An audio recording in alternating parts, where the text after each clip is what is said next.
It's that time again. Hello, everybody. Happy Thursday. Thank you for tuning in to another episode of the Next Gen Live. I'm Rory Sauter. Joining me is Brian Perez. We have Bill Muckler, Greg Merck. We'll have a few more joining us shortly. Big show tonight. A lot to address, a lot to establish.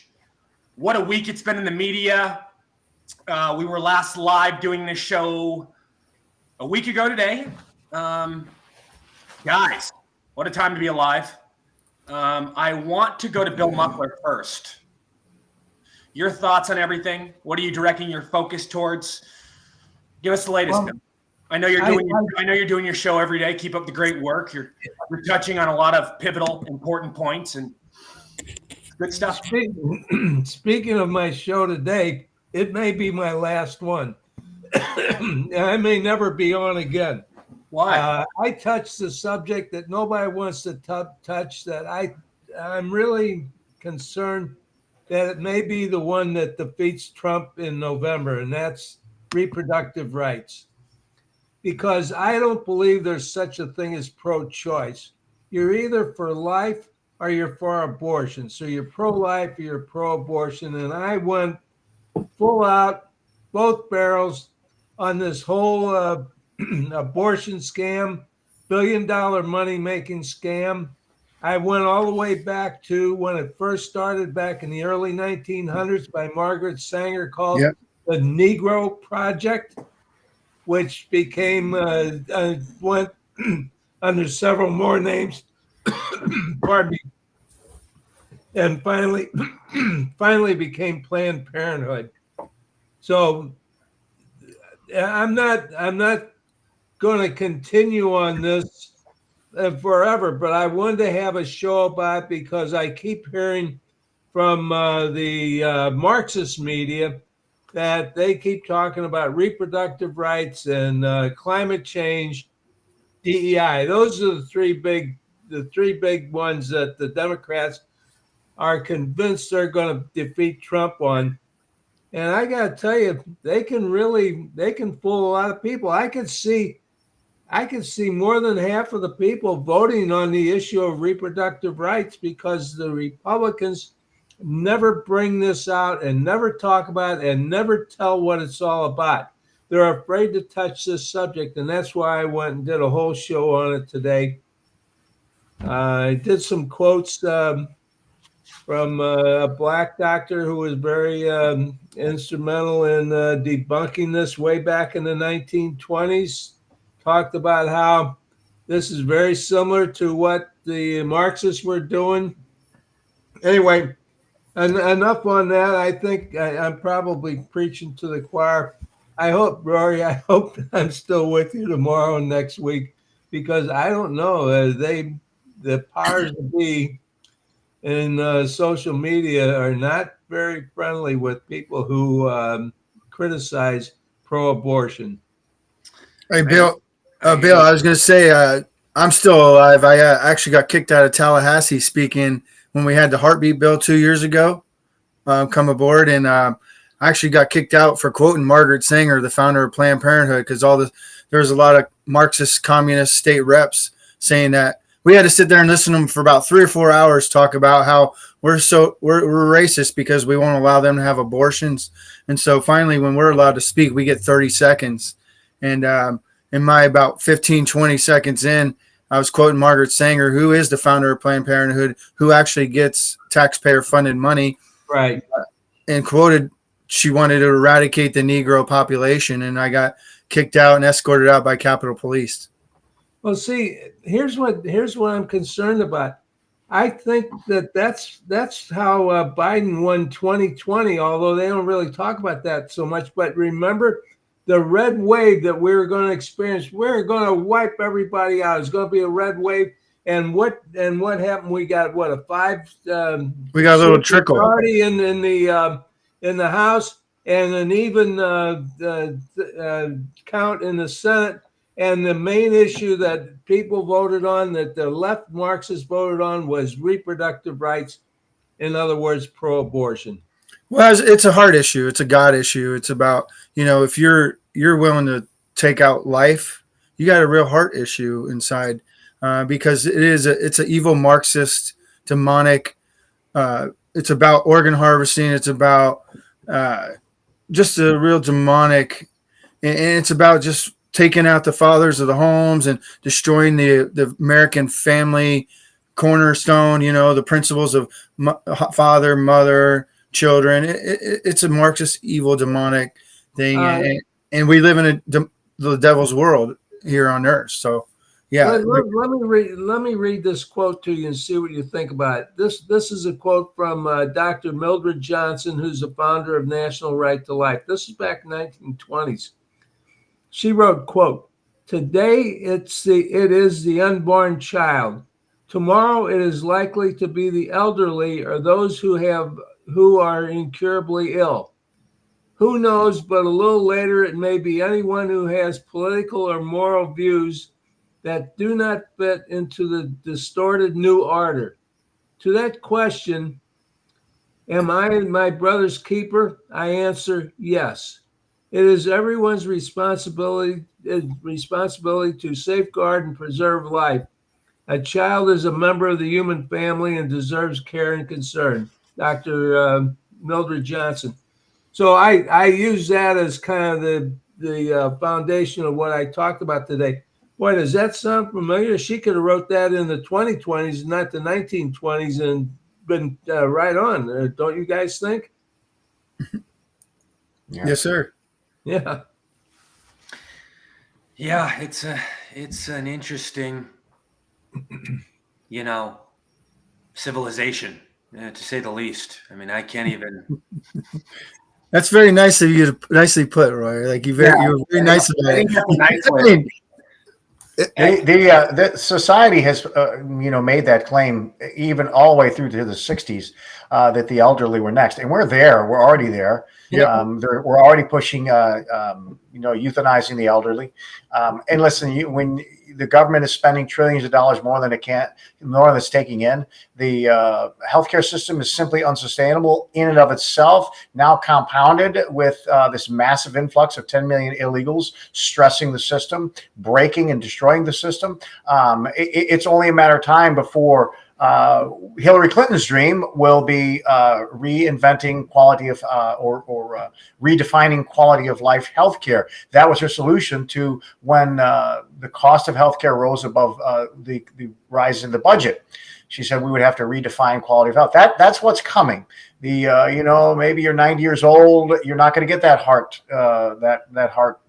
operation. You're not going to get that joint replacement. All these things that we've come to expect because we have insurance and we pay for it are going to go away. And they're going to feed us the lie that just like the left, you're going to own nothing and like it. They're going to feed us the lie that your life will be better in your family's life. And they're going to make these people feel like I don't want to be a burden to my family and just kind of go away. Like that old movie that came out in the 70s. What was it? Soylent Green? No, it was not 2001. I can't believe it. I don't remember the name of it. Well, when you reach a certain age, they put you in some chamber and they shot. The title of it was Soylent Green with Charlton Heston and Edward G. Robinson. Yeah. Well, I mean, it may not be so drastic, but pretty much it is. I mean, they'll put you on some morphine drips. They'll make you comfortable, and you'll just kind of drift off into oblivion, and you won't burden your families. It's all coming. But I'll tell you, I'm getting to the point where when I look at these wackos and pushing their abortion, I almost like, have your abortions. Because if you're such a foul, disgusting wretch that you're going to kill your baby, I don't want you having babies. So kill all your babies. Ultimately, all of the homosexuals, the sodomites, and the wacko Karens that want to kill their babies, eventually there'll be no more radical left Democrats. They will have killed all their babies. There'll be no future, or they'll all be having, men having sex with men, can't have babies. So they won't procreate. They'll either kill their babies or they won't be able to have babies. So, they're kind of pushing me to that point where, go have your abortions, go kill your babies. I hope you never produce anyway. But how come we can't abort them? They're for babies being aborted after birth. Why can't we just abort them and keep the babies? And yeah, well, I mean, look, it's like you play the long game. These people will be less of them. If they want to keep aborting their babies, well, there'll be less of them. So you know what? You're going to have it. or they'll cut have it. Or they'll cut their kid's dick off and tell them they're a girl. Yeah, I mean, homosexuals, they can't procreate. Abortion-loving skanks, they can't procreate. They murder their babies in the womb. So, so we'll just see the slow down the growth of the radical leftist progressive. And you know what's good about the ones that are for abortion? Most of them are real ugly, nasty-looking women that you wouldn't even want to procreate with. So it's like, right? No, absolutely. And here's another thing, and I've been saying that for a long time, Brian. Like the type of females that believe in that shit so strongly, the ones that like their lives depend on it. Yeah. They think that's more important than the economy. These are some of the most horrific, some of the most horrendous, disgusting, sloppy animals you could ever lay your eyes on. It's the holy grail of the left. I mean, I don't care what they talk about in any of their conventions. Sadly, if we would take a poll right now with women, I guarantee you that would be the number one issue overall. Oh yeah, in America. There's not even you don't even have to take a poll. Just go to any of their events, any Democrat event, any political event. The subject matter that elicits the most thundering applause is abortion rights. I mean, they could talk about, equality. They could talk about racism, clap. They could talk about feeding the poor. But it isn't until they talk about abortion that there's thunderous applause and screaming and cheering. I mean, in every single one of their events, they mention that word abortion and you just see that crowd. So it is the holy grail. It is their number one key issue because they are the party of darkness. They're the party of death. So of course they embrace that. A new idiotic report, Brian, real quick, and then Yep, sorry. Mention what you were going to say, but in regards to this whole scenario, Greg, there was just a study that came out, a new report, and it's absolutely as wacky as you can ever imagine. Apparently, and this is so ludicrous, I can't even believe I'm repeating this, and this is actually in the headlines. But doctors, I forget which hospital, but it's a very high-profile hospital, said that in the future, going forward, parents will be able to tell whether or not their kid is a transgender. Oh yeah, in the womb. So how are they going to defend the transgender scenario when we bring up, like we can tell them this. Well, you say you like transgenders, you say you protect them, but look. You have a transgender kid ahead of time and you're going to kill it. Like, how are they going to, you know what I mean? They're going to have to juggle this. They have to think about this moving forward because this is a big thing. They're going to have That's just nonsense, though. It's just crazy. You can't tell that. That's just the stupidest thing ever. Absolutely idiotic and through the roof. So, out of this. But see, the point is not to, it's never going to have to come to, do I abort that child or not abort that child? No, I thought you were think about how they're going to juggle. No, they're going to have to really. But that's not the. But that's a whole separate thing they don't worry about. The reason why they're doing that. They say they're the ultimate protectors in support. No, I know, I get it. But it's never going to have to come to that because what that is about, it's about legitimizing this whole idea that transgenderism is real. It's not because it's never going to have to get to a point, well, you can't abort that baby's transgender. No, because that's never going to happen. Because, I mean, you could tell if a baby is right now is handicapped, if it's Down syndrome, and people are aborting Down syndromes. But there's nobody questioning that the whole point of that is about legitimizing the reality that transgenderism is real, which it is not. It's complete lie. They just want to legitimize it. And, whether or not they have this argument over here about aborting a transgender child, no, they're going after the big game, right? The big transhumanism, the transhumanism. Yeah, it's so ludicrous that if this, let's just say for argument's sake, let's just say hypothetically, this was true. It's not, but let's just say it was. If that were, the case, then why weren't they able to detect gay individuals all these years and lesbians? Hey, Roy, real quick, that was it's Boston Children's Hospital that said that. Yeah, Go that's a ahead. big Sorry. one. See, very high profile. Yeah, but that's because they want to support this whole narrative. They want to legitimize it. That it's a real I'm saying for thing. argument's sake, though, I'm just saying if this actually had any legs, if there was any facts here, there's anything to back this up, then we would say, well, if you're saying this, then why couldn't you have predicted all these people being gay before they came out of the womb? Well, but yeah, but they've already been trying to make that argument too, that there's a gay gene. They just haven't found it yet. Oh, believe me, they've already been trying to address that. This is just more of the legitimizing. There's a gay gene. Look, that they've been talking about that. They've been throwing that, advancing that lie for decades. There's a gay gene. We just haven't found it yet. So look, we're way past that. Now we're into the crazy, bizarre transgenderism. Yeah, there's a transgender gene too. So look, it's all there. It's already been. Look, they're never going to be able to do those things you're talking about, but they've already been talking about the gay thing, just exactly like right now they're talking about the transgender thing. There's a gay gene out there. Well, okay, no, there's not.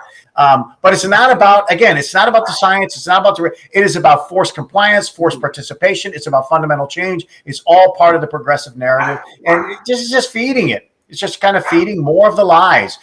Truth, when truth is supplanted by imagination, you get chaos. And that's exactly what the devil's sowing. And it's the Marxist satanic way.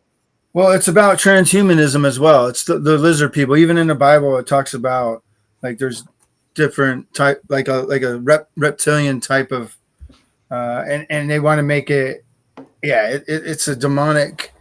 I wish I could put my. Look, it's humans. We're humans. We're not. There's humans. There's not humans. This is a big fat lie that somehow there's a genetic component about sexual orientation and identity. It's just a patent lie, and it's designed to allow people to pursue the evil proclivities of their empty, dark hearts without fear of reprisal or judgment from society. So I want to be able to do what I want, say what I want, live like I want, and I want to be free from judgment. So then I can say this is not a man choice. This is God's choice. This is how God created me. So, or how nature or Mother Nature, or how we're created. But it's not. It's how I was created. And then you're relieved from all responsibility and accountability. And that's what they're seeking. They want to be able to live the way they want, free of judgment or any kind of condemnation. Certainly, any condemnation that might come from some religious zealots.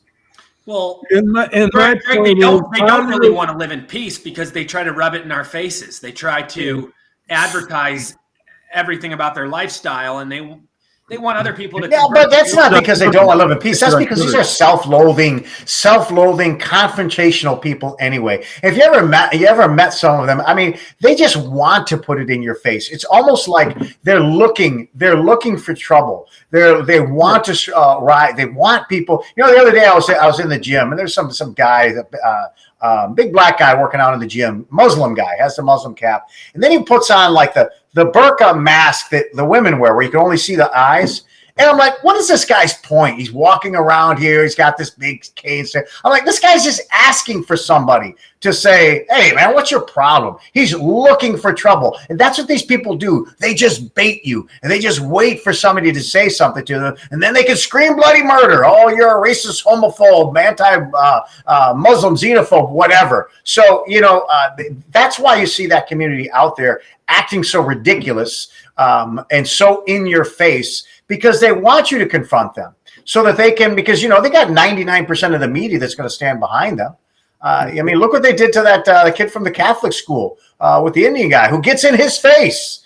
And, and then they ended up condemning him. Of course, he made out in the end. He's a millionaire now, so good for him. Anyway, Rory, my point is, when will the Republicans ever come up with a coherent, compelling argument to fight and counter this whole abortion rights, reproductive rights argument that that the Marxists are using against us? No, they have no balls, Bill. Well, as soon as they come up with a solution to cutting the government to balancing the budget, they'll come up with that as soon as they come up with a balanced budget. Right. And this all goes. Most of you guys are saying never. Exactly. Right. Exactly. Here's what I see. I notice similarities with Republicans regarding not wanting a real long-term solution. The border, they continue to make lousy deals and not really get the job done in that area. And with this abortion thing, they let it prolong, they let it drag, they never really do anything about it. Well, as far as I'm concerned, Washington doesn't have to do anything. The Supreme Court did it. Now it's up to the states. Well, I mean, think about it. Every election cycle, candidates still talk about this. It's one of the biggest topics, so it's not going away in terms of, this whole matter. I mean, well, as I say, it's a simple thing. Like the Constitution is limited government. All right. And now it's the states. You need to talk to your state reps about that and your state senators. This is a state's issue. It's a states' rights issue. It was never a federal government constitutional issue. Anybody that knows the Constitution now, I can say, look, I believe that life begins at conception. Sadly, unfortunately, this is not for the federal government. This was not how the framers saw the federal government and with these kind of dictates. And the Supreme Court rightly put it back on the states. So you need to go to all the states and have this argument with them. But in Washington, D.C., we're about the business of what the Constitution says we should be involved in, and none of that is part of it. Speaking of the Supreme Court, they just ruled against us on our evasion of putting barbed wire to secure our border, 5-4. We were talking about that yesterday. That's a big thing. That's really horrible for our country. I mean, and look at what Barrett decided to do. I mean, She sided with Roberts. Trump picked this woman. This woman was supposed to be the ultimate conservative. And lately, these last few years, she's let us down numerous times on numerous policies. Well, one thing that they didn't same with Crybaby Kavanaugh. I mean, I do respect him and I appreciate him being on our side for some things, but there's other things where he stabbed us in the back and really screwed us on in the last couple of years. So, and another one that was supposed to be the ultimate conservative, appointed by Trump. So I don't know. I mean, I don't know what to make of this. Are these people compromised? Do they just get lots of money to make certain rulings? I don't know. I don't know what to make of. I mean, you would think they would just have common sense, like somebody like Barrett, if she's, the person that she said she was initially, when she was getting vetted, this should be a no-brainer. You protect your country, you protect your homeland. Well, I didn't read the whole judgment and review, but I did read some snippets of it, and it doesn't take away Texas's right to defend their border. It doesn't do that. I mean, I understand that, Greg, but that doesn't. That's beside the point in a way. I mean, she still did make this ruling. She still decided to side with, the liberals and what the Democrats want. I mean, that's problematic. That's troubling, concerning. Yeah. Well, 10 million people are in our country. I don't care. Supreme Court or no Supreme Court, it's not going to end until we get a new president. You just made an even better reason why it really makes no sense.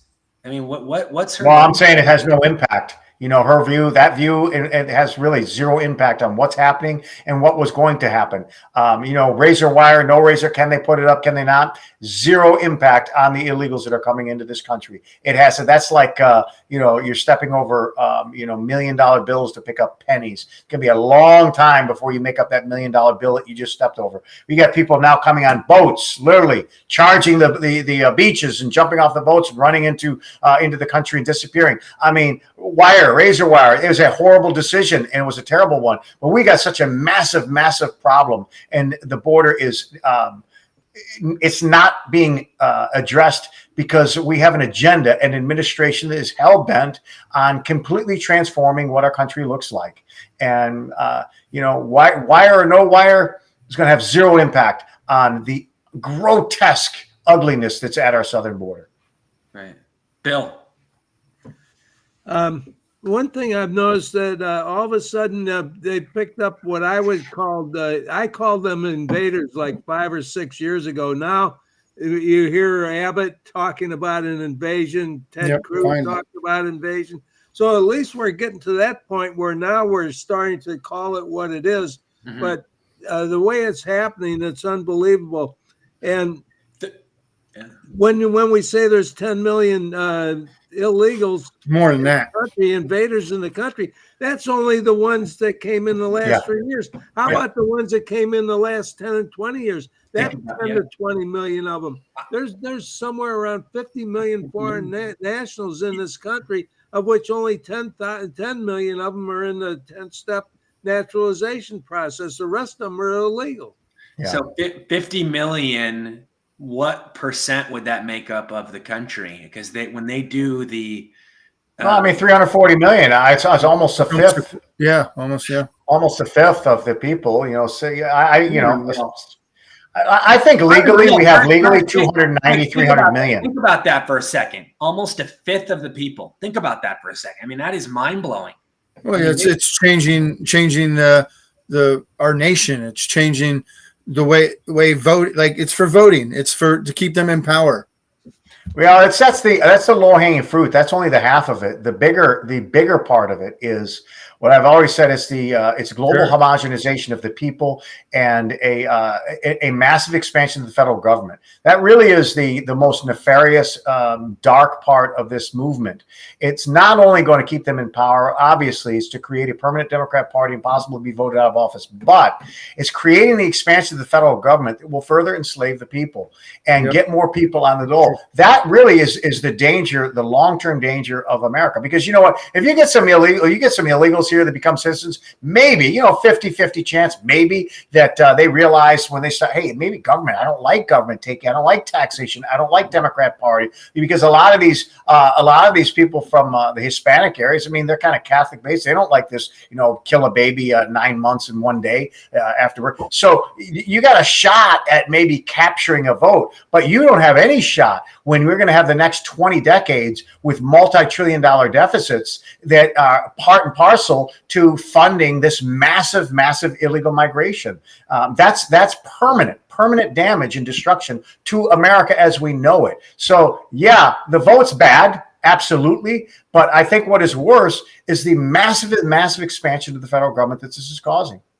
Yeah, and then all the terrorists that are coming over. There's a lot of terror cells here. I think a lot of things are going to happen, like we've all been talking about repeatedly over and over, that a lot of stuff's going to happen this year. Definitely terrorist attacks are going to happen. It's about fear-mongering the people, keep them scared, keep power and control over them, and to lead to maybe martial law to keep this administration and this regime in power.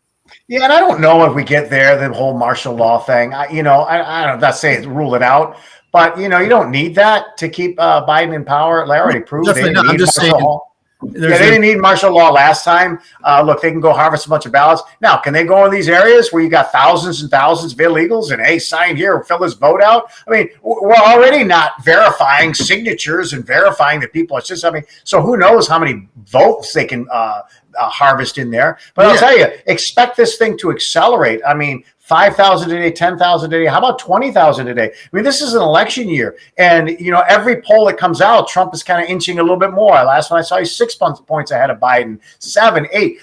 They're realizing their time could be up. They're looking at a new president. So they're going to be flooding the border to try to get in before it closes. And then they got to traffic the children. We are the largest consumer of human trafficking, $125 billion a year. So it's about that as well. And it's just sickness and evil stuff that is happening, and nobody's doing anything about it. Our Republican Party, who say, we got to tie border security to the new CR, but they don't do that either. Like, these guys are just a bunch of ballless, spineless cowards, and they should all be removed. They should all be actually in prison because they're allowing an invasion into our own republic. Well, yeah, that's been a problem for a long time, but that's why you're not going to change Washington. Sorry, never going to happen. You got to change your own backyard. And until that happens, you're just blowing in the wind. Sheriffs aren't doing anything about it here in Florida, at least the ones in my county surrounding areas. They're allowing it all to happen. They even know about it. And they just, well. Yeah. A lot of it's naivete. A lot of it's ignorance. A lot of it's lack of courage. These people are they're hooked. They buy into the narrative, and they don't know how to cut through the facade to look past the fancy wrapping paper of all these issues. Take that DeWine, that Ohio governor. Woman and mother tells him the kid was going to kill herself. So he doesn't realize that this is a movement that is not about people living peacefully and having acceptance. It's about fundamentally changing society. It's chaotic. It's destructive. And it really is dangerous. So as long as you're thinking about the wrapping paper and thinking it's really pretty, you ignore the tired old broken regift that's inside. Just wait till the dollar collapses too. With all these illegal immigrants here, chaos is going to be. It's going to be nuts. And we always talk about how one of the main objectives and goals of these higher ups is to decrease the population, and have population control. When you have more and more transgenders, that's going to really make them happy, the people at the top, because that's going to mean less and less kids, less and less reproduction. Yeah, I mean, that certainly means that. Because think about it, Greg, this is a trend. It keeps growing. It keeps evolving. It keeps getting bigger and bigger. Think about how big it's going to be in 5 years. Dangerous, very dangerous. Yeah, but I don't think that's a threat to population. It's not slowing down, man. I don't think it's a threat to population, and how they want to depopulate is simply by destroying your freedom and your liberties. The abortion is a huge part of it, and birth control, huge part of it. That's why they push the birth control and the abortion in countries like Africa, to no end. They're going to these, just like they're no different than the days of Margaret Sanger, and she wanted to target people who had birth defects and who were black. And they're doing that still today. And they're going to the countries and pushing birth control. So I don't think they're pushing the transgender thing per se. Right. That's all part of this kind of demonic movement. Right. And the result will, of course, be they're not going to procreate. I suppose but. That's a whole nother issue. The radical LGBTQ thing is a whole another movement about. It's like a multi-front war against the enemy. It's not just one attack on one front. It's multi-fronts, and ultimately the goal is to break the enemy down. And to them, we are the enemy. The free market capitalist, God-loving America is the enemy. It's about taking God out of it's about destroying what God's creation and his principles and what we are all founded on. It's a demonic. That's why we're in a spiritual war. Yeah, it's all about destroying. Greg, you brought up Margaret Sanger and Planned Parenthood. What would it look like if the black community didn't have these record number of abortions? They'd be almost 40% of the population. Yeah, right. And what would the crime rate look like? There's a lot of ifs in there, if they didn't succumb to that, well, if the families look at right now in the black community, they make up about 12% of the population. And according to the FBI statistics, the crime is almost 60%. But that's also because they've been attacked since day one. It's about taking the father out of the black home as well. True. So if they actually had maybe not attacked and are given the same opportunities, instead of following the democratic Marxist movement, we might not have to actually even have that talk, because they would, considering, we have legal immigrants coming here, they commit 100% of the crimes because they already came here illegally. Right. In the old days, the black community voted mostly Republican, and then very strong. LBJ came into place and created the Great Society, and then everything went south with the black community, and we all know how badly things have turned out, and it's in a lot of ways it's gotten worse. Oh yeah, 100%. If they actually looked at the black population, actually looked at the Democratic Party, they're the founders of the KKK. They had slavery. Everything. Yeah, and they're actually continuing the slavery process today. Like, we have slavery way more than we in a subtle way. Yeah, mind manipulation, brain control. The way they really. They have people on chains, but not physically. Not physically, but just mind chains in the mind. Yeah, mind. Yeah, mind. Yeah, for sure. Oh yeah. And that's when Kanye West talks about getting off the plantation. He always says, get off that mindset. Actually use your brain, use intel, do your own research, because if you really do, you would see that they are holding the black population down. Like Margaret. Look at Margaret Sanger. She's. Yeah, we can talk about her all day. You're talking about a society that wouldn't recognize a picture of George W. Bush if he showed it to him, but would know who Madonna was and who Taylor Swift is. You're talking about people who have kept themselves in ignorance. And I'm talking about abject ignorance.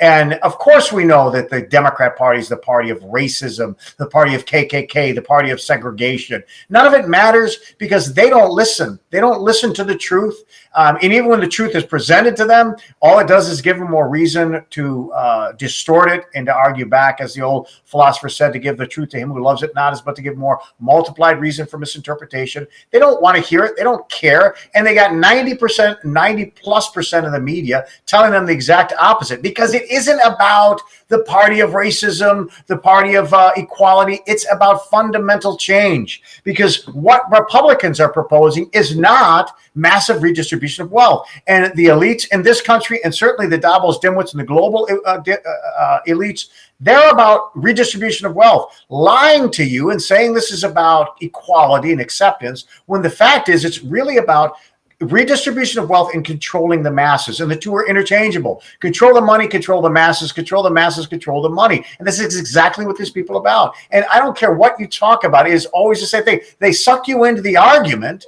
when you don't see the objective. Electric vehicles, they're sucking you into the argument. Well, is it sustainable? No, it's not sustainable. These cars die in the cold. You cannot charge them. There's a billion reasons why EVs don't work. It's not about the EVs versus the combustion engine. It's about no vehicles. They don't want you to have any vehicle. Why? Because they can't control you. Vehicles are freedom. You can drive and go 1,000 miles in a day if you want. They want you on public transportation where they can watch you with their cameras. They want you on buses where they can control how far you can go and how fast you can get there and watch everything you do. I mean, it's like Orwell's 1984. It's not about combustion versus EV. Which one makes sense? We know it doesn't make sense. They want ultimately no cars. And people better wake up. You know, you want to drive around your Tesla, trust me, your Tesla is going to be gone just like my Hemi engine, combustion engine. Or stuck in the snow like in Chicago where they couldn't even get charged up. Bill, you have any thoughts? Yeah. Well, I guess going back a little bit, what we're talking about is it really is the destruction of the black family, the black nuclear family that happened in the 50s and the 60s was really the precursor of this abortion and Great Society and all this stuff that we're involved in. As far as what Greg was talking about, yeah, if you've ever read Agenda 21, really go to the Google and Google Agenda 2130 and read through that. And there's a lot to read in there. They've put a lot in there, and you'll find out exactly what they're looking for. They want all of us. They want to depopulate us, and those are remaining. They want us living in high-rise apartments, city centers, in very condensed urban areas, 15-minute cities. Yep, 15-minute cities, baby. Where there's no way that you have any access to transportation, that you would live and work, and you're there controlled, and they can put cameras on you, they can do anything to you, and they can control, how your heating, your air conditioning, they can control, the food you buy, they can control everything that they want to. And as far as the distribution of wealth, Greg was talking about, they don't want to redistribute their wealth. They want to redistribute our wealth. Absolutely. Yeah, absolutely. Of course. You know, and that's why I look at 1%, the top 1%. There's 86% approval of Joe Biden. Top 1% waivers. 86%. I mean, that just tells you everything you need to know right there. But, I've said this for years, and absolutely the Agenda 21. And I remember when I was speaking before state officials here in the local officials, that the Agenda 21 was here in Pensacola. And just look at your roads. Any of those where you see these asinine bike roads, they were cutting out lanes. So the vehicles are now encumbered with one lane because they could they created a bike lane there. And why is it? People just say, "Oh, nice for the bikes." No, these people have no idea. They are frogs in the boiling pot, and it's 90 degrees, and pretty soon you're not going to be able to move, and you're dead it's going to be boiling. They don't even know they're boiling to death. These roads, these things, all of these trails, the bike trails, the bike paths, cutting down the streets, it's all designed to force to make life miserable for the people that are driving vehicles. And eventually you just go into public transportation, and it just sucks to sit people in to the cities. Hey, I'm going to live in the city because I hate driving and commuting because it takes me an hour and a half. I'm just going to move in. That's exactly what they want. Yep. And for us Florida guys, welcome to New York, Florida, baby. Yeah. Well, I'll tell you, it's like unstoppable, because even in Texas, I mean, look at Texas. Texas is building a community for migrants, for illegals outside of Houston. I mean, so like nobody's immune to this. This is a reality. Nobody is immune to this movement. The only solution as an individual is to get yourself some land out in the middle of nowhere in these flyover states where nobody wants to go, and as much as possible, be off the grid. Have your own, grow your own crops, have a couple of animals, and have some chickens, because they're coming after everybody. And you get to the point where you are just going, just look how helpless people were with the mask mandates, with the lockdowns. You couldn't go in, you couldn't buy your stuff. Look, I go to the VA. You want to go to the VA? Better put your mask on. Well, the mask does nothing, doesn't matter. So what are you going to do? Say, no, I'm not going to wear my mask, go to hell. And then 6 cops jump you and throw you out, and you never go in there. So look, nobody's immune to this. Yeah, and building cities for illegals is going to be the new thing. That's going to be a common thing. I mean, I see that as like the future. What else are they going to do with them? They have to. I mean, this is the future of their voters. Eventually they're going to make us take them in. This is what the Democratic Party needs to still be a contender. Yeah, Rory, they've run out of sidewalk space for them, so they're going to have to build someplace for them to live. Yeah. No, they're going to have to move in with us. They're going to make us take them in. They're not going to make us. They're going to pay you. But you know what? Life is going to be so miserable and suck for you that you're going to take their Nancy Pelosi crumbs. You're going to be like, man, I need to have $500. So bring that family of 6 in my house. Give me my $500, because people are going to need that money. So they're not going to force that. We're not going to get there. I mean, the idea that they're going to force people to live in your house. Look, if we get there, America's already collapsed. All right, we are way out. We are way before they start doing that. Yeah, they'll pay you.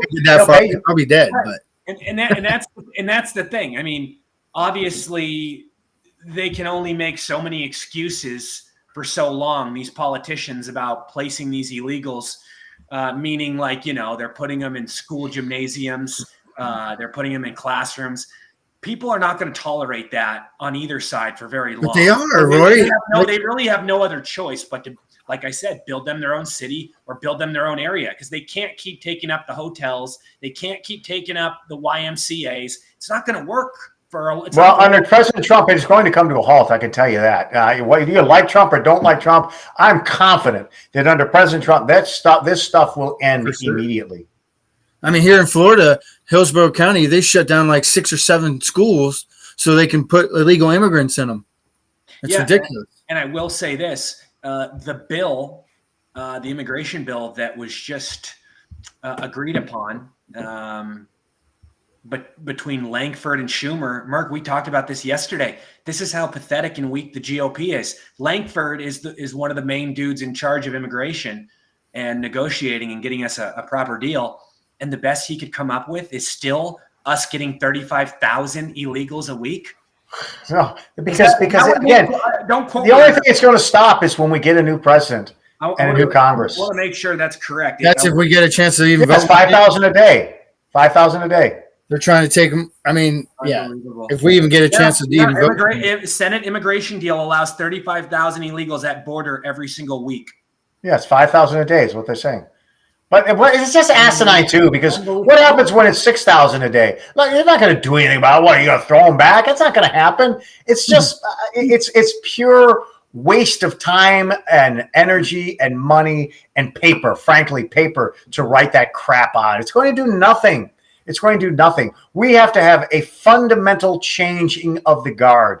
And that's what President Trump brings. It's not going, he's going to shut that border down. I'll tell you what, he's going to shut it down. Don't forget, he did definitely try to do it during his first term, and he was even pushed back by his own party as well. Yeah, but we didn't have these problems, and we had to remain in Mexico. And so maybe he didn't deport. Maybe he didn't deport the people that he said he was, but you know what? We didn't have these problems. And Joe Biden talks about, I just need the money. I've been saying it for 10 years. He's a lying piece of garbage because the first day of office, he rescinded with executive orders all the things that Donald Trump did to secure the border. He intentionally, overtly opened the border. And I said, you got to give me the money. No, come on now. You're not fooling anybody with that. You erased everything Trump did for the border on day one. And now you're saying the only reason is because you don't have the money. That's just utter lies. But hey, welcome to the Democrat Party. But the GOP should be doing something about it too. They're in control of the House. They're not because they're gutless and they're afraid to shut the government down. That's what they should do. Shut the government down. Same thing. When the only person that did anything was President Trump through executive order. But it's not like they got the actual Congress has to do something and make legislation because executive order can be overturned again in 4 more years when President Trump's done his last term coming up. And then what do we do again? It's just going to be a repeated cycle until we get Congress to actually make an act, make legislation, secure that border, put the wall, put the technology, put our military up there, deem the cartels a terrorist organization, and secure our borders. I've been talking about that for a long time. Yeah, that whenever we have a president that does something good and signs an order, the next president will just come in and change it. So that's why you can't legislate through executive action. But that's why Americans need to pursue 2 parallel paths in their life. One is fighting the good fight to preserve American freedom and American exceptionalism, and the other is preparing for America's demise. Because frankly, America's best days are in the rearview mirror. We have too far gone. We're never going to pay off our debt. We're never going to balance a budget. We're never going to close the gap between 2 and 3 trillion. Mark, you don't think that? I'll continue on. We're never going to close the gap between a $2 and $3 trillion deficit spending every year. We're not going to pay off the, but we're not going to unwind the balance sheet in the Federal Reserve, which is $8 trillion, and it's just trickling out. It will take 20 years at the pace they're going. We're never going to make the necessary changes to Social Security. We're never going to get a hold on Medicare, already bankrupt. The cost of our debts will be $1 trillion this year. None of these things are going to change. They cannot change because we're at the point where it's just not possible. Statistically, reality-wise, theoretically, it's just not possible. So on the one hand, you fight the good fight, but on the other hand, you prepare for the day of doom because that day of reckoning is coming. Yeah, well, I'm prepared. I can live off grid, by the way. So if you guys ever need some fruit or vegetables, come on down, Merck and Bill. Rory, you're a little far away, but you're more than welcome. Bill, you have any thoughts? Yeah, let me bring up something. Yeah, that's right. I'm on the panel tonight with all Florida guys. Yeah, what are you still doing in communism, California, bro? Californication. The numbers came out today that was a great show, by the way. It was. I was going to say that too. David Duchovny, David Duchovny, yep. Great show. Love that show. Me too. I did too. Bill, go ahead. Sorry. Okay. The numbers came out today that the GDP growth was 3.3%. So Biden is in Wisconsin touting Bidenomics, and the Democrats are all saying, "Hey, look how great it is."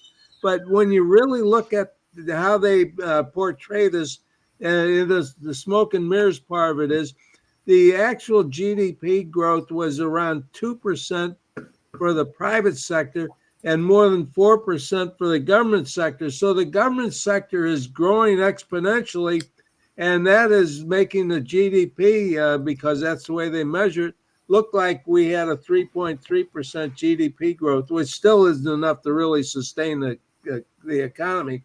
But still in all, it makes it look like the Marxists are really doing a good thing now, but they're really not. And this whole thing, Greg was talking a lot about this before on the national debt, is all this is doing is this heavy growth in government, this expansion of the federal government, which is something I've been on about for the last 30 years, is getting to a point where this 34 trillion national debt, if Biden is elected, it's probably going to exceed $40 trillion. If Trump's in, it'll probably be around 37 trillion because Trump's not going to be able to control it that much better. He'll control it better than Biden will. But the whole idea is when we see these growth numbers and we look at all the numbers like unemployment numbers, we look at the U6 and it's all bullshit. and it's those numbers all manipulated. The COLA number, cost of living allowance, which they call inflation, is all manipulated. They take out the stuff that makes them look bad, and just leaves in the stuff that makes them look good. So we really. Even if we do have people are paying attention, they're seeing all the manipulated statistics instead of really knowing how to get in and sort all this stuff out. And so, they just keep portraying our country in such a false way. Yeah, Bill, it's crazy too. So many people believe it and eat it up. I get in discussions with people who actually like Biden here in Florida. I'm like, how do you even? I can't. My mind can't even understand how anybody can support Biden or even say he's doing a good job and he's adding jobs. And I'm like, what? Those are jobs that were taken away during the China virus lockdowns and they were only restored. Yeah. They're government jobs is the jobs that are added. Yeah, those two, which are worse for the economy. Yeah, because we need limited government, not expanded.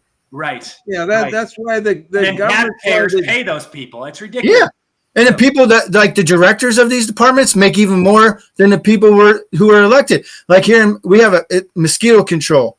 The director makes $170K a year. We have 2 helicopters that were $8 million apiece, and yet they don't even hardly like. I'm like, why do we even need this? It's a special district too. We shouldn't even have it. It's ridiculous. Yeah, Bill. Yeah. So anyway, that's what I was talking about on the GDP growth. The government growth is more than 4%, which means we're hiring all these government people. That's where the growth is, and that's what's costing us the money, and consequently, the national debt's going up because the government doesn't create anything. They don't produce anything. They're not productive. They create chaos. Draining off of the taxpayers. Yeah. That's exactly right.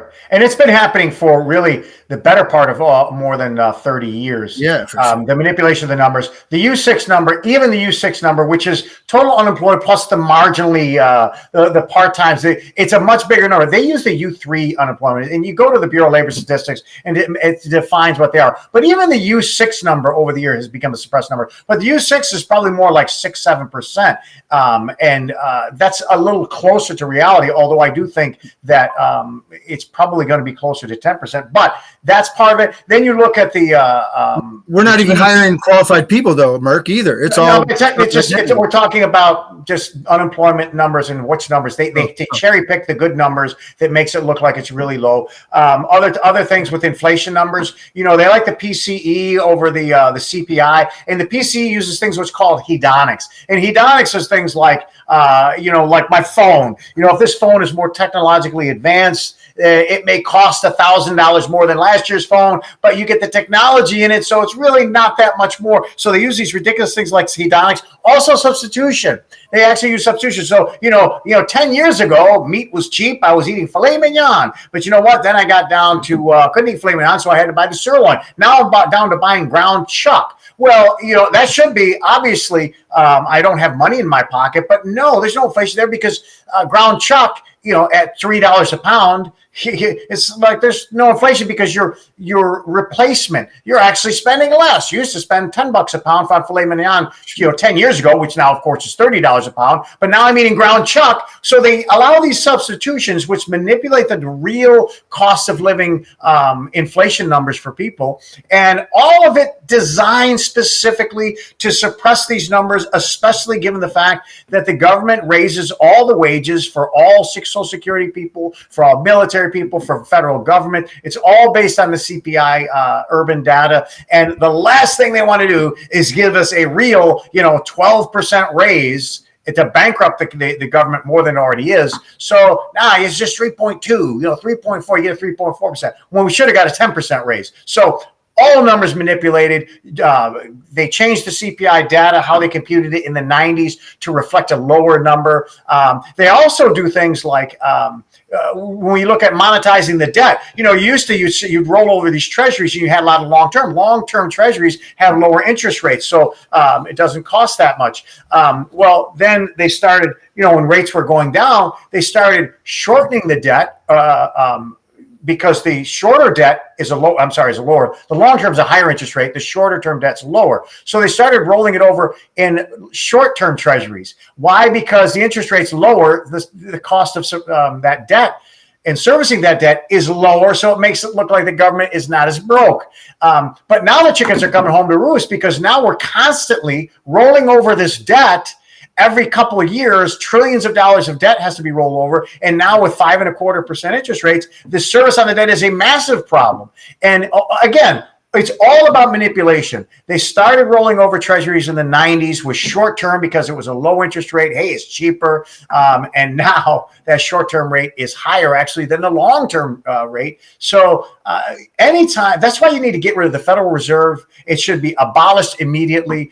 You should allow free markets to set rates for our treasuries if we need to raise money, and not the manipulations of the federal government. And maybe, just maybe, we might pursue a balanced budget if we didn't have the Federal Reserve to bail us out. Well, the Federal Reserve's broke anyway. That's why they keep printing money. But no, the Federal Reserve can't be broke. It's just not possible. If you got a printing machine in your basement, you can't be broke. It's not a banking institution. It's not Bank of America. It's not Sovereign or Signature Bank. It's not a bank that's like, oh, we lent out too much. It's not. It never goes broke. It can't go broke. It makes its own money. And even when it suffers a billion, trillion, quadrillion dollar loss, it doesn't matter, because it just floats it to the next year. And if they make money next year, it just offsets, because all their profits anyway, they don't make money like, oh, let's give everybody a raise. And no, any profit the Federal Reserve makes, it has to go back to the Treasury anyway. It is just an institution about control. It's not a profit and loss. Hey, is it going to last? Oh, they might go bankrupt. No, it's none of that. It's just an extension of the federal government and the U.S. Treasury. And it had these grandiose designs, but it is nothing but an extension of the federal government. And it's all part of the game, Yeah. The corporation, barely being able to pay the interest every year. I mean, and then we just keep getting more and more money from them. I mean, it just doesn't end. Well, they wanted to manipulate the currency in the world, and they can manipulate the economy by manipulating the currency. That's what these people do. I mean, look, there's a great book out there, Jekyll Island. Study it, read the beginning of the Federal Reserve and Jekyll Island there in 1913. Look, this is a cabal of globalist, really evil, controlling men. They were like the original global elites. And it's just, now it's all central bankers around the world. And JFK was really the only president who said that he was going to eliminate and abolish the Federal Reserve. And we saw him That's why he got killed. He also said he was going to go after the CIA, and no president has really talked that hard and tough on the CIA since. Mark, I want to know your thoughts. What do you think our country would have looked like had he been successful in his attempts to abolish the Federal Reserve? Oh, I mean, I don't even know if I can imagine that. Because there's really two schools of thought, in finance and in leverage. Businesses, it's good for businesses to have some debt. If you start looking at returns, expected returns and all that, and you start getting into the finance guys and all the analyzing do, and debt can be good, but not this kind of debt. So would we have allowed to expand our economy like we did? The fact is, I would rather not have this giant $26 trillion economy when we're in debt $34 trillion. I would rather have a $15 trillion economy when we're in debt, like half a trillion would be much better for us in our standard of living. So, maybe we wouldn't be this economic, let's say, leader that we are in the world today. Maybe we wouldn't have such a huge economy without the ability to borrow money. It's like owning a home. If you could borrow a bunch of money, you have a giant home. If I got to pay cash for my house, I have a nice house, be comfortable. It's a hell of a lot better than borrowing and having this big, giant, beautiful home that I can't afford. So we've got this big, giant, beautiful home called the U.S. economy that we can't afford. So a lot of good it does. I'd rather have a smaller home, a smaller economy, but everybody is getting all the bang for their buck, and there's prosperity across from the East Coast to the West Coast. It would be far, far better. I don't think we would have as huge of an economy, but we would be so, so, so much better off. Yeah, for sure. We'd be living the dream. We'd be actually living the American dream. Yeah. We wouldn't be slaves to people wouldn't be slaves to their corporate jobs. We'd actually have more time to spend with family and friends and serve God and do what we're intended to be here to do if we didn't have the Federal Reserve, because we'd still be backed by the gold standard.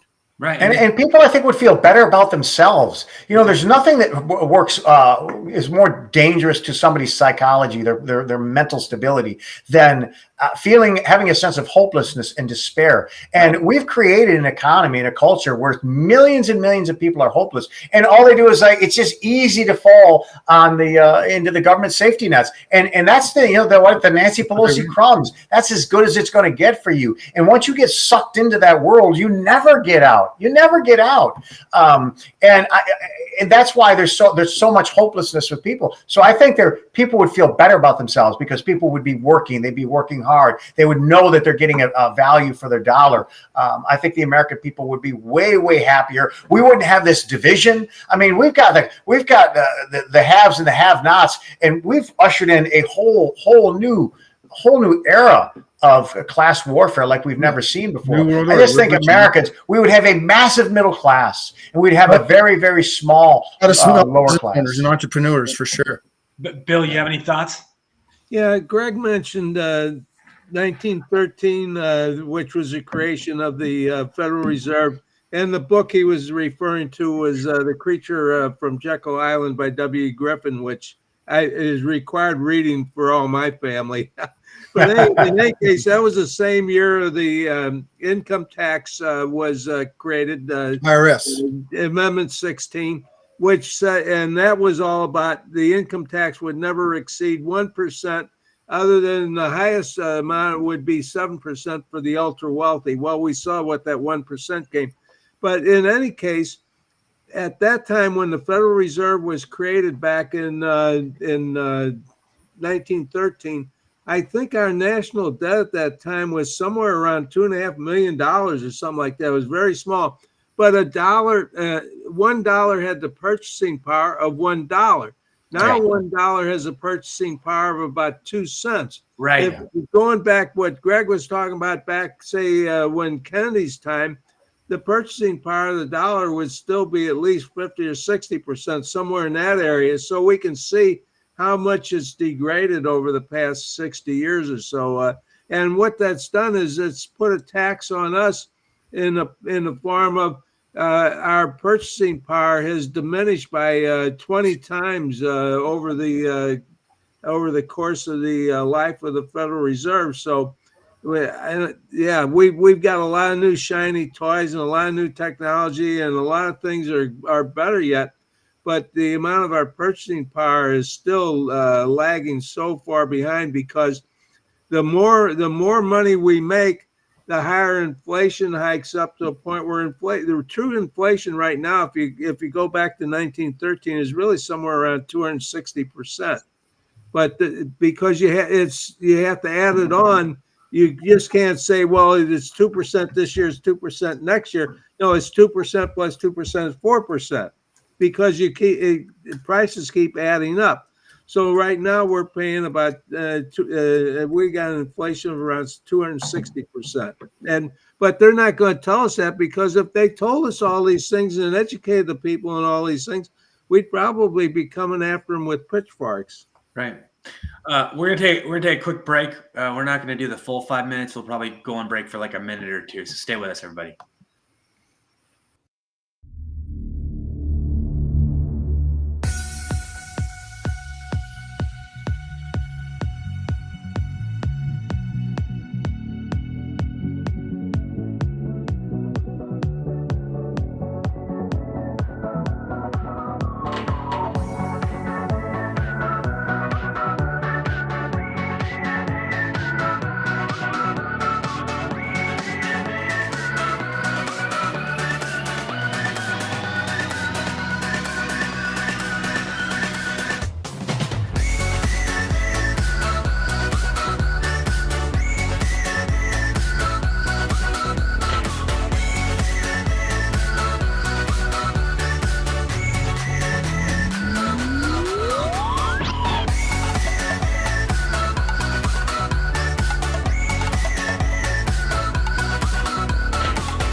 And we are back. Everybody with us? Yeah. Yes, sir. Still awake, Rory. All right. We're getting late in Florida. Hey, real quick on inflation, because we're just talking. Yeah, we got probably about 15 minutes left. If you look at the inflation graph from 1775, it was like a half of 1% all the way till like the 1900s, 1920s, so World War II. Pretty much. There was a bump for the War 1812. There's a bump of the Civil War. There's a bump of World War One. A little bump, and then after World War II, it started to trickle up. But then when you start getting in the 70s, the gold standard, boom, the hockey stick. It just goes straight up like that. So I mean, for 150 years. We had inflation way at the bottom, just like this. With the only bumps were during times of war, and it wasn't until 1970 that we eviscerated the value of the dollar, and that was really the beginning of the end of the U.S. dollar. Yeah, good points, Greg. Good analysis. And Richard Nixon could have definitely avoided this. He could have done things differently. You know, I understand he had many great policies, but this was definitely one of his worst decisions. Like all government programs, it was just temporary. We're going to go off the gold standard, but it was just going to be temporary. It was supposed to be. It was to suppress the massive demand, because the only people that could get their treasuries in gold were foreign governments, and they were wanting. There was a run on our gold. And it was to stop the run on our gold. So it was supposed to be, and it became, of course, permanent, as all of these idiotic, asinine government things become. And these foreign countries are buying gold again. They're stocking up on gold, and yeah. Well, yeah. The reality is the dollar stays our number. Oh yeah, it's got to collapse here soon. I'm wondering when. I figured it'd be. I thought it might happen already, but maybe a couple more months. Who knows? I don't know. It's hanging on by a thread, though. And we've never experienced that, like the full-on collapse of the dollar. Nope. At least not in my lifetime, and I don't think in any of your lifetimes. Well, we did see a huge, massive correction after the crash in 08. I mean, we were down in a 70 handle.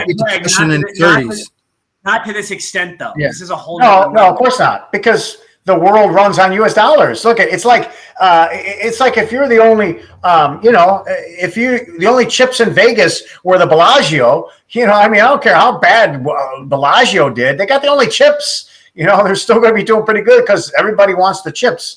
So, the United States is like the casino. Everybody's using our dollars in the casinos all over the world, and so we can suffer a lot from our dollar. Countries are pulling out from it, though, and I feel bad for people who work corporate jobs, because if they were to die, that corporation just replace them quick. So it's like they're just slaving away for something, and that money that they're earning is going to be gone. I hope people are investing properly. And well, one thing that the dollar has is everybody else is just as bad, maybe worse. So as bad as the dollar is, the reason why we're staying afloat is because everybody else is worse. I mean, what are you going to invest in? If you're not investing in dollars, you're investing in a ruble. I mean, land, I guess, gold, silver. Yeah, but we're talking about countries, and they got to move money around, and they got to do business in money. They don't do business in land and in gold. So it's all about currency. And whose currency going to use? I mean, you're not going to use China's. Everybody knows China's in trouble. Yep. You can't trust China. Their economy's screwed. They're done. I mean, India wanted to do business and do trade in ruble, but the Indian ruble. But people don't exactly want payment in India ruples. That's why they're buying gold. These countries. I want to transition here. There's a new report out, and I don't know how we feel about this. I think it definitely could be a possibility. I wouldn't put it past him. Knowing him, U.S. laughs off reports of Putin eyeing Alaska as Russia's former real estate. What do we think about this? There's been talk for years about this sort of scenario, how Alaska, people could argue that it is Russia's. I mean, obviously we don't think so, but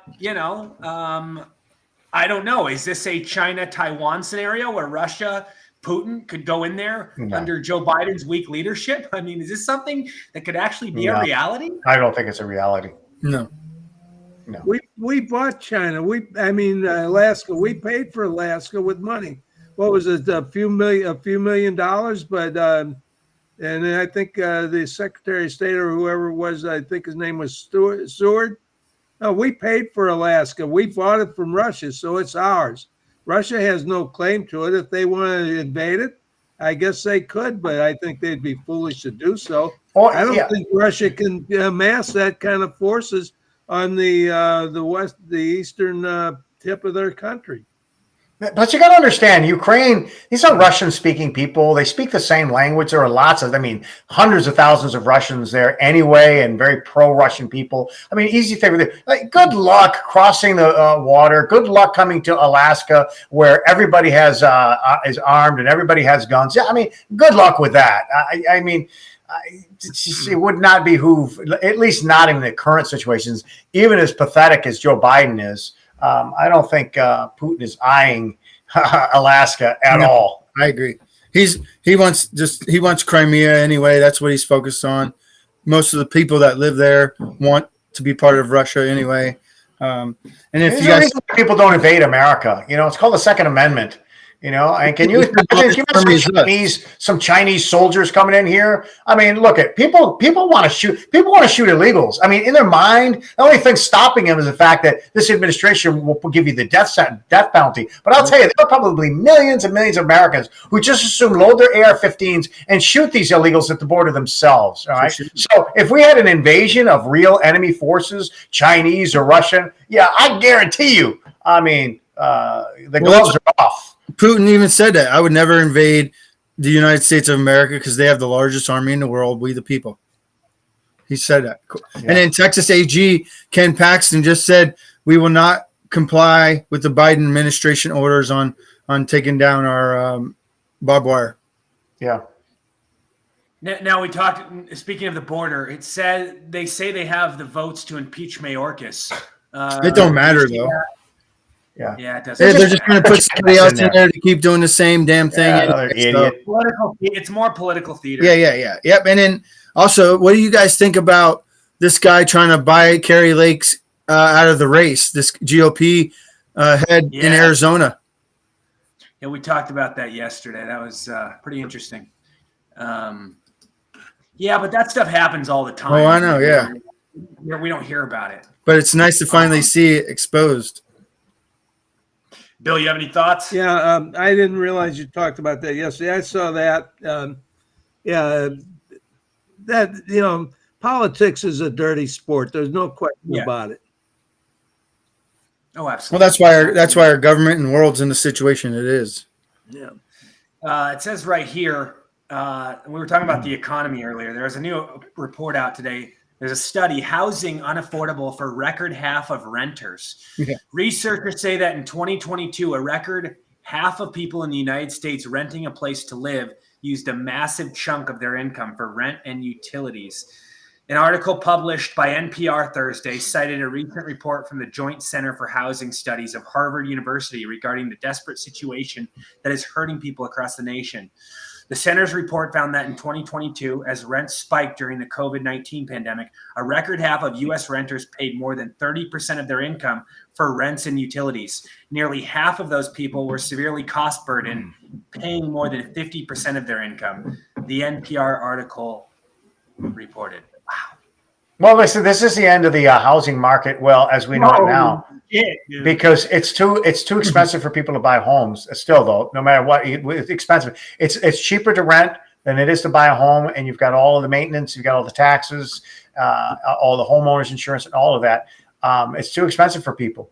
So people are going to be renting, and that's going to put huge downward pressure on the housing market. And we already know the commercial real estate market is on the precipice of an implosion. You will own nothing and be happy, everyone.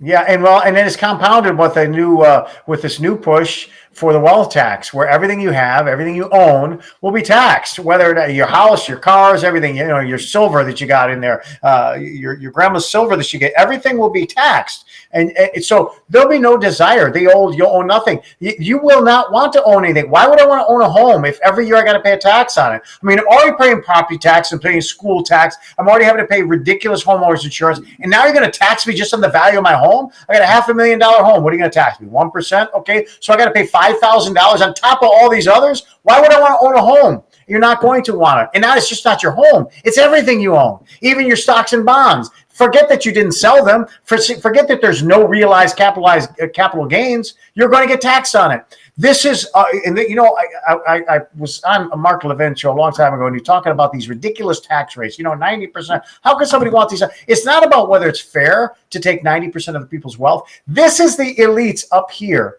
ensuring that there are limited seats at the round table. And when you take somebody who's got $1 million business and you confiscate 50, 60, 70%, he's never going to make it to billionaire status. So this is about protecting the elite status, that there's only a handful of them, and they don't want some nouveau riche bourgeois Trump type person who's, God forbid, a Christian conservative becoming a billionaire and getting at the round table. So these ridiculous rates, these wealth taxes are all designed to keep people down, never allow them to elevate themselves up to where they can buy, because see, it costs. To get a seat at that round table, it's money. It costs billions of dollars. You're worth $5 billion, $10 billion, you get a seat.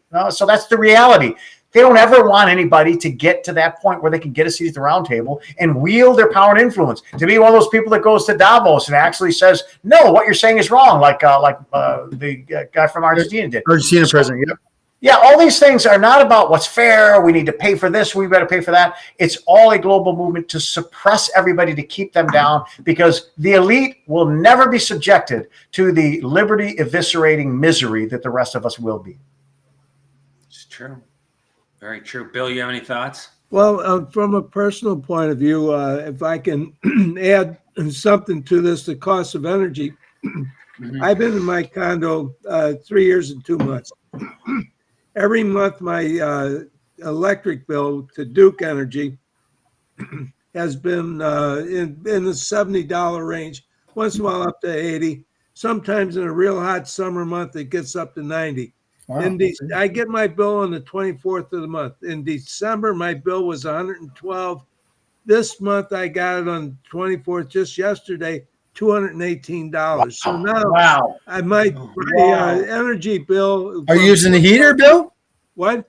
You using the heater? Well, I had to turn the heat on a little bit when it got down in the 40s. But yeah, I was just meaning what raised it up so much is all. Holy cow. Right now, you see, I got an extra shirt on to stay warm. It's the cost of energy. That's what raised it. Yeah. Well, I didn't even use my AC or heater. I'm up at $150 when I was paying $90. Yeah. So anyway, my utility bill has tripled. Now, it could be because we've had a real cold spell, and my furnace was probably running more than it normally would. But yeah, that's all I have is just 1,100 square feet. Heating, air conditioning, central.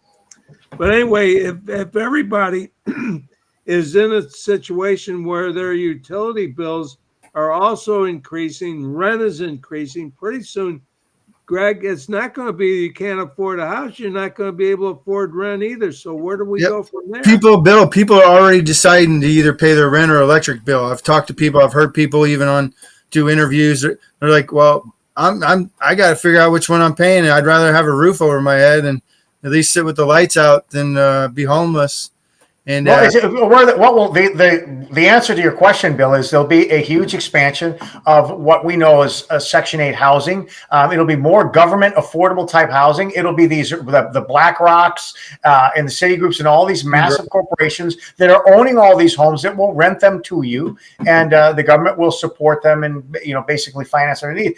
What it amounts to is, well, yeah, you can't afford rent if you got 3 kids. You can't afford a 3-bedroom apartment. Well, you're just going to get a tiny apartment, and you're going to have 2 bedrooms. So you're it's like they say shrinkflation. You're going to have to get less and settle for less. You're not going to have the space, the square footage. You're going to get these small, tiny little matchboxes that they build. They throw these things up.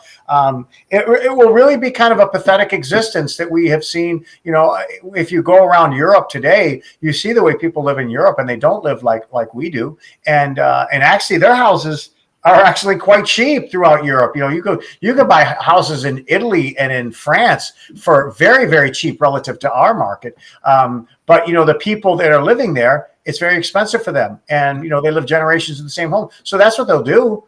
They'll just make you a crappy ass apartment that you can't afford as they subsidize it. My son and daughter-in-law built a home in the Philippines for, I think, $24,000. I think it's around 1,500 square feet, one story. And they're renting it out to her relatives, but they figure that's a fallback for them. If worse comes to worse, they can always move there. The cost of living is so low, Yeah. and it's not in Manila. It's about 200 miles northeast or northwest of Manila. So pretty nice area. So, and then they're also thinking about, they're trying to see if they can find a place where they can find some land in a place like Montana, wide open, and build sure, a home there. Yeah. If you guys know anybody, I'm looking too. Hey, Bill, someone messaged me and said, "Quit your crying, you Florida wussies," because all the people in the north are all freezing their balls off. You said we're having like a big winter front, and someone just wanted to message me and like, "Hey, man, you Floridians, quit your crying about winter." I know. I used to be one of them that said that until I got down there and got 88 years old, and now I'm on all these crazy medicines that no matter if it gets down in the 60s, I'm freezing. Well, you think about also with regard to how people are moving, you've got this mass migration of the worst people from some of these worst countries moving into the United States, like El Salvador and places in Central America, Honduras. Hey, 10 years from now, they're going to be so hurting for money. They may be wanting, rich middle-class Americans to come on there. And it might be better for us to go into El Salvador and buy a big palace, or a place on the water in one of these Well, Mark, I've actually looked into South America. They said you can, but it's really tough to buy land. It's weird how it's so restrictive outside of America to buy land, but yet any foreign country can buy land here in our country. It's crazy. Yeah, but you're talking about El Salvador, where there's I don't know what 15 million people, and I mean half of them come in the United States. So and half of them are MS-13, like the worst people. They're like emptying out the worst. So what's left is kind of good folks down there, maybe. For sure. So it might be better for us to go ahead and move down there. Give them a swap. We'll take our good retirement money and our good standard live down there, good citizenship, and they bring their MS-13 up to the United States. You can have it. I'll tell you what, a trade house. Costa Rica's land's actually gotten more expensive the last couple of years too, because I was looking there too. That would be awesome to. Well, Costa Rica's been one of those expat countries for years, since the 70s. People started moving because it's very cheap, and so it's getting to be more and more expensive. But now it's more like Panama. Panama's more but it's just not as safe as Costa Rica, not as stable as Costa Rica. But Central American countries they're shipping all their rotten people. They're coming up here. All the people have nothing, leaving them destitute down there with for people. And so as an expat, you can come down and bring your retirement money and be a good citizen. And I'm sure. Hey, Roy, I was actually looking at Argentina land, because remember the show we talked about when the Argentina president first got elected, and we were talking about getting land. I actually looked into it, and you have to. It's a little tough, but it's possible. I was like, we all should get big enough land, and we all do like a little, group community where we live there and just grow our own stuff, and kind of in Argentina. That'd be sweet. There's a lot of 1,000-acre farms down there for sale. They're not cheap. It's still going to cost you a couple of $1 million, but there are plenty of 1,000-acre farms in Argentina and Uruguay that are for sale. Well, it's nice to know that when all hell breaks loose in America, if in fact things get really over the top with government overreach and tyranny, it's good to know that there are countries like Argentina and other places that embrace freedom and embrace, family values and, what our founding fathers wanted with our Constitution and how it was originated. There are countries that still exist, and it's nice to see that. Yeah. Maybe one day we'll be back there again, to God, country, and family. Yeah, I mean, Mark, is that fair to say? Well, yeah. I mean, it's sad. It's sad to think. I mean, you go to a place that has the right leadership, right? So I think a place like Argentina would be something at the top of your list if all hell breaks loose. Yes, sir. Yeah, yeah. I mean, look, Argentina has a long way to go. But I've been almost. Yeah, their inflation right now, I think, is at the top. At the top, it's the worst. Yeah, 126% or Isn't it something, right? Isn't it over 200%? Was I it? don't even. Was it I 200? gotta look. Yeah, which is great for me because I bring American dollars. Right, So right. It's just, and Merck, that's the thing. It's the people there that are Yeah. poor. But if you and me went there right now, Yeah. we could live like kings. Absolutely. Yes, sir. yeah, I've been to most all the countries in South America and Central America, and there are some beautiful, beautiful places. For sure. And relative to what we make, very, very cheap, extremely cheap. Colombia's. Listen to this. Inflation rate in 2023 in Argentina, 211%. Wow. Yeah. Sounds like Evita.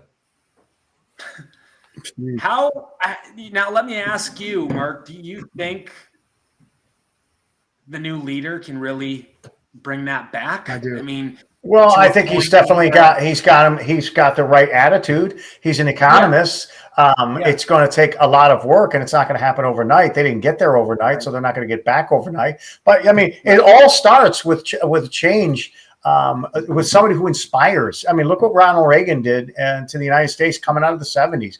So it all starts with a great leader who can inspire people and raise them up from the grassroots. But Reagan did do a big amnesty that. No, I mean, notwithstanding that, but he brought a lot of hope in America, in the economy. And it was a radical change from the disastrous Carter administration. Yeah. Which that's like comparing Carter is like comparing to Joe Biden right now. But Carter actually did better than Biden.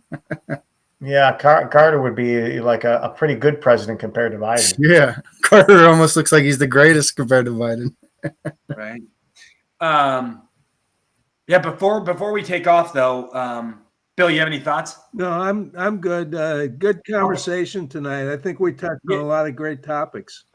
Yeah, I want to bring this up. We were talking about the border earlier, and I just want to mention Denver Health, which is a hospital in Denver, is at a critical point as 8,000 migrants make 20,000 emergency visits. I don't know how we feel about this. I mean, if hospitals are going to continue to welcome this, recipe for disaster. Yep, they'll get this. Yeah, the medical industry is going to fall anyway. Who trusts doctors anymore anyway? Speaking of Denver, it's one of the biggest human trafficking hubs in our country as well. Not surprising. Well, this is what I mentioned before. This is one of many examples. You have hospitals all over the country taking this sort of nonsense. And who's stuck with the bill? The taxpayer. Yeah. Go ahead, Greg. Well, I mean, I said that before. It's putting a huge strain on our healthcare system, and hospitals are collapsing everywhere. And it's not just the hospital. It's not just bad it's bad for everybody. It's bad for us because then we can't get the healthcare that we need. Or when we go to a hospital and we need it, we got to get in line of 150 people who are illegally.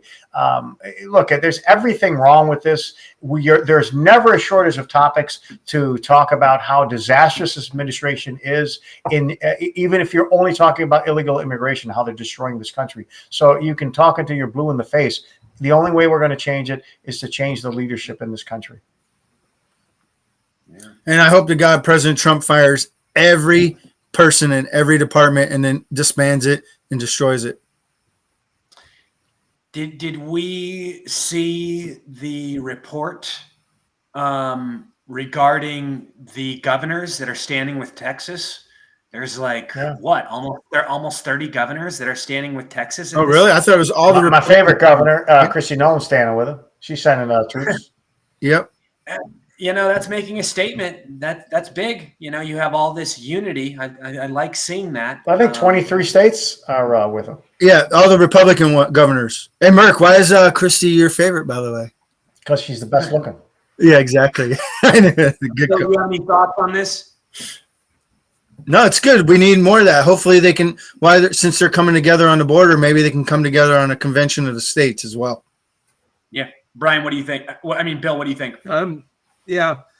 As far as the governors, that's great that they're supporting Texas. And I don't think that there's anything's going to come to this about the talk about federalizing the Texas National Guard. I don't think that's ever going to happen. I don't think even Biden's administration wouldn't be stupid enough to do that. If they did, I think that the Texas National Guard would probably reject that. Now, and it's a limited thing. It's a Title 10, Title 31, and as I was an active duty guard guy, Title 10, which meant I fell under the federal government. And people just think like this. Look, when you go do their 2 weeks and you come in there and you serve on active duty for a short period of time, you go under a Title 10. It's just this legal jargon. But ultimately, the National Guard, you're not just going to go in there and say, I'm Title 10 and I own the National. It's just not going to happen. It's just not going to happen. And look, the governments have constitutional rights, or the governors rather have constitutional rights, and they are protected. And as much as Joe Biden wants to say he can do what he wants, he can't. And it will come to a battle. And you know what? Texans, they've been a country in themselves. As the Lone Star State, they were their own republic. So, it wouldn't be the first time they went and fought. They're definitely trying to start a war. They want a war between the military and National Guard. And is all these other governors sending their National Guard? Like, is DeSantis sending our guard to the border? Well, he's here. They're all standing by and willing to pledge. I know that Kristi Noem had done it before. She wants, but you know what? They don't just want to do it. It's a process. It's what I said before. Let them languish in the freezing cold or in the devastating heat.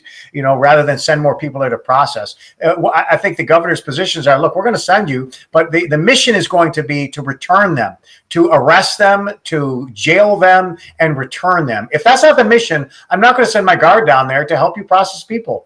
And I'm hoping that that's Greg Abbott's objective and agenda, is not to use it for processing, but to keep them out. And I think it is.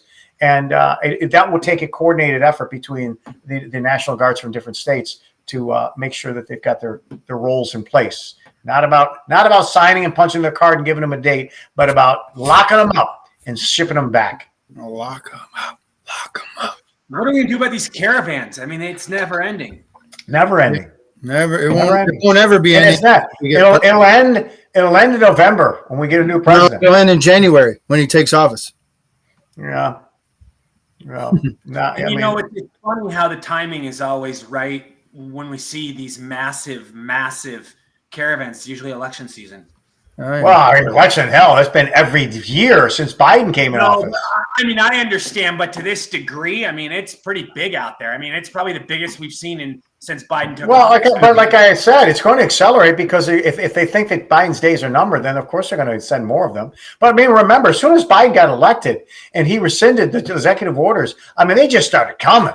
And, it was like one was like 5,000. It was crazy. Whoa, look at all these people. And there was another and another. Now it's almost the mundane. It's like, here's another damn caravan. Now it's 10,000. It's just disgusting.